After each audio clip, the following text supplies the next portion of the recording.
But if you want to raise your worth, if you want to raise your self-worth, then you're going to have to put yourself in environments, in situations that exceed your current self-worth. You know, I've enjoyed tremendous success thanks to the sales profession, but I've also needed the skills of selling to pick myself back up and get back in the ring after getting divorced, bankrupt, and demoted. But I never settled. See, selling is not just a profession, it's a life skill, because we're all selling our way through life. So no matter where you find yourself in this situation, whether you're way high or way low, never settle. Keep selling your way through life. Hit the share button, share it with someone who needs it. Also hit the bell button. Make sure you get notified for upcoming episodes. So let's rock out with today's episode. Now, bro, what we're gonna roll out today, episode 505, it's about what's your self-worth. And they ain't gonna get all woo-woo on you and all Joel Osteen on you. You're worthy, man. I just want you to know you're worthy. It's not about that. But I want you to truly take stock. What is your self-worth? And many times, man, our self-worth, we determine our self-worth based on our material things.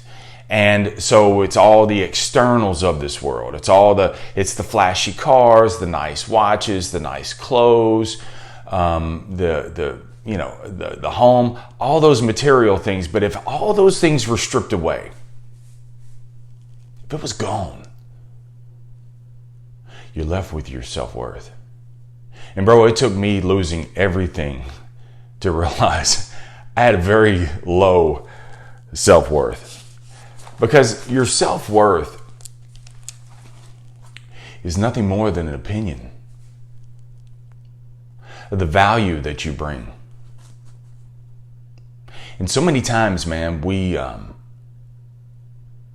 because we have no problem drumming up and resurrecting all of our failures, all of our mistakes, many times we have low stock in ourselves. Because if I ask you what's your self-worth, you probably revert back to that. Well, I did this happened, really fell short here. And so you got a low opinion, low self-worth, low value. And this is why people actually seek the validation from others, because we want others to make us feel worthy. One reason why I chose toxic people in my life, needy people, was because I had a low self-worth, a low opinion about myself, a low value. Never felt like I belonged. So I needed other people to need me to make me feel worthy. Self-worth's all jacked up, man. But the easiest thing in the world, or hardest, or both, or I guess the most freeing thing, let me say that. One of the most freeing things in the world is you get to determine your self-worth. Now, another word for self-worth is self-esteem. And self-esteem is the confidence that you have in your abilities and your self-respect.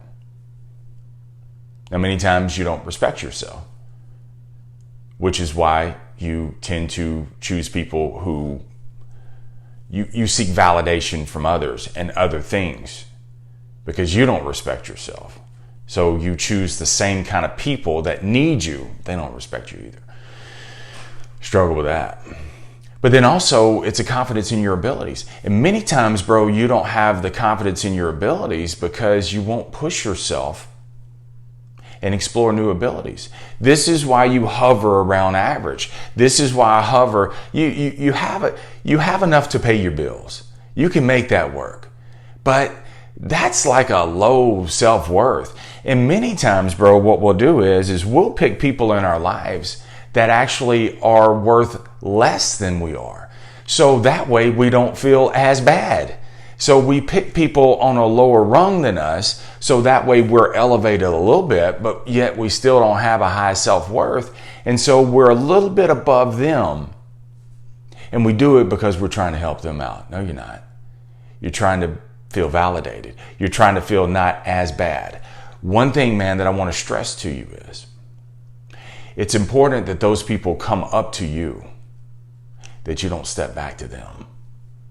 No shade on them.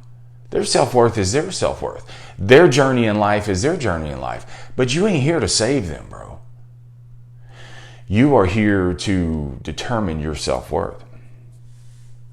Now, obviously you want to grow. You wouldn't be on the podcast if you didn't want to grow.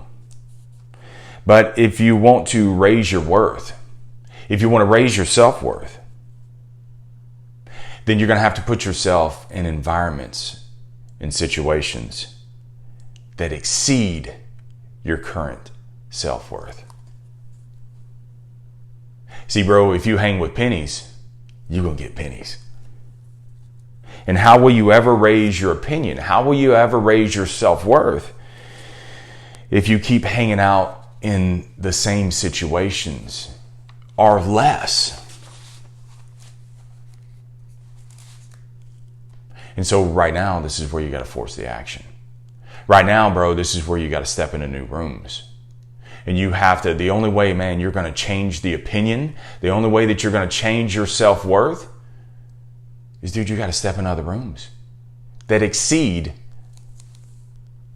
your current self-worth. This is where epigenetics plays a big role. Epigenetics, and not to get all biological on you, but it is related to biology and cells and all that. But epigenetics, in a nutshell, it's more powerful than your DNA. In your DNA, that's all, it's already set in there. Can't change that, yes, but you can change your cells, the mutation, the turning on and off. This is where epigenetics is shaped by your environment, by the people that you hang out with, by what you're feeding yourself, both, through the food, through the plate, but also, what are you mentally feeding yourself? What kind of people are you hanging out with? What sort of environments are you in? Dude, with epigenetics, you could actually reverse the aging process. You can actually reverse, studies show this, that you can, all these genes that have been passed from generation to generation, oh, my family's got a high risk of cancer, my family's got diabetes. Well, you could actually reverse that. You could actually stop the tax because every generation keeps paying that tax, right?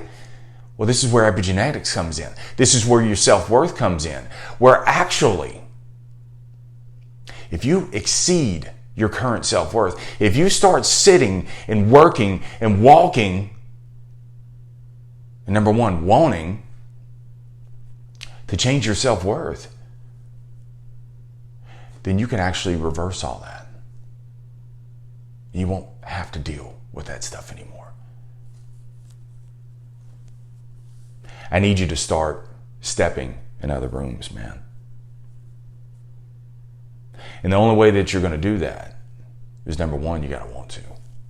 Don't wish. We're out of the wish zone. Man, I wish my life was better. No, want. I want to.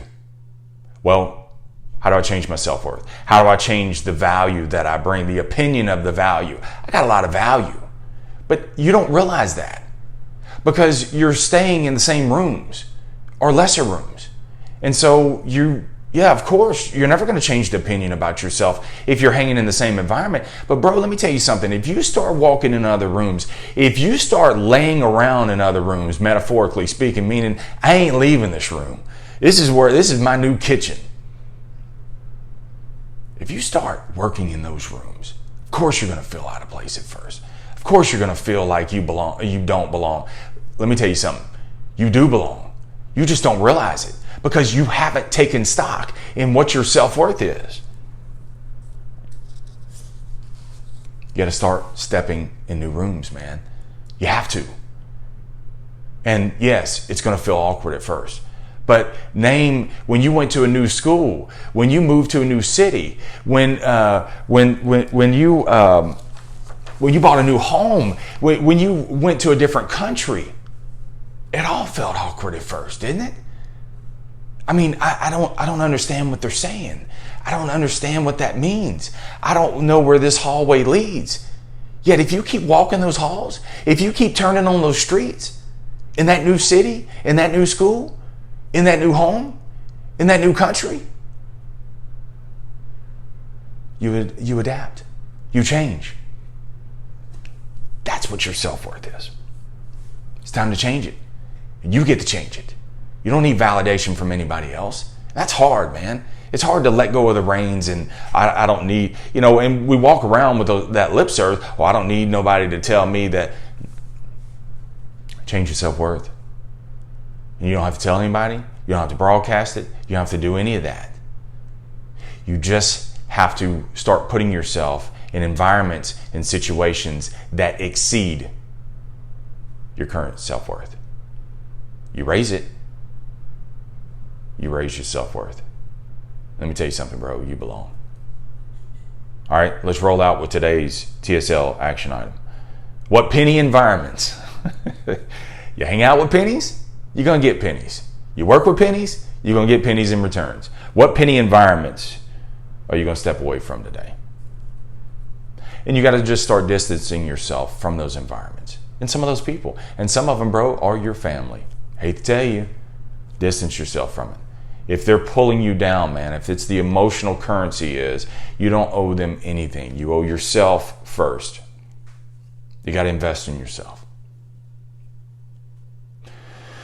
So what penny environments will you step away from? And number 2, I want you to pick one or two things. One or two things. Just one or two things. Don't get overwhelmed with it. One or two things, man, that you're going to start raising your self-worth. And sometimes that's your education level. Dude, get a library card. Get a library card and change. You want to start hanging out with billionaires? Well, buy billionaire books. Buy the ones that they got it all in there. You want to hang out with Richard Branson? Hang out with him. Buy his books. Okay? And, keep it small. You don't like to read? Well, you don't like to read because you're judging that based on everything that you've been doing so far. Of course you don't like to read because you haven't changed your self-assessment of liking to read. Dude, I didn't read my first book till I was 25 years old. I got all through college, high school, all that, never read a book. The first book I ever read was The Secret of Closing Sales by Charles Roth. It's terrible too. But dude, I'm in proof that you can change it. Okay? So I need you to pick one or two things, man, that you will begin to reshape your self-worth. And it's going to feel awkward, and you're going to have the bubble guts, and you're going to feel like you don't belong. And your normal, everyday comfort zone self is going to say, you don't belong here. Get out. Go hang out with people you know. No. Hang around people you don't know. And they pull you up versus all them people, all those environments that are pulling you down. All right? Thanks for watching. Hey, don't go anywhere. I got another really good episode that is relevant for your life. As long as you're selling, you'll never settle. Keep selling your way through life. Stay in the sales.